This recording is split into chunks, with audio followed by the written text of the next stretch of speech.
वित्त वर्ष 2024 की पहली तिमाही के लिए भारत के व्यापार सांख्यिकी के आंकड़ों का विश्लेषण करने के नीति आयोग के नवीनतम प्रकाशन ट्रेड वॉच क्वार्टरली को जारी किया गया है।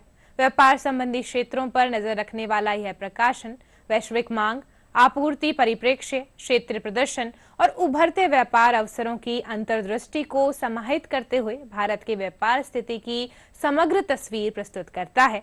प्रस्तुत है एक रिपोर्ट। नीति आयोग ने बुधवार को भारत के व्यापार विकास और उभरते अवसरों पर केंद्रित अपने नवीनतम प्रकाशन ट्रेड वॉच क्वार्टरली को लॉन्च कर दिया है।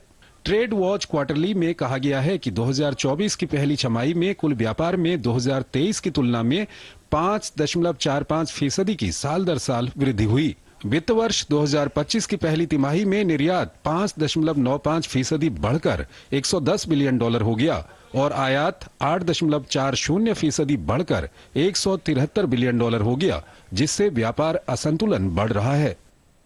वित्त वर्ष 2025 की पहली तिमाही में भारतीय लोहा और इस्पात निर्यात में भारी गिरावट देखी गई, जिसका मुख्य कारण कमजोर घरेलू मांग और चीन में अतिरिक्त क्षमता थी। वित्त वर्ष 2025 की पहली तिमाही में भारत के निर्यात में उत्तरी अमेरिका का हिस्सा 21% था। उसके बाद यूरोपीय संघ का हिस्सा 18.61% था। आयात मुख्य रूप से पूर्वोत्तर एशिया, पश्चिम एशिया और आसियान से था, जो कुल आयात का 51% था।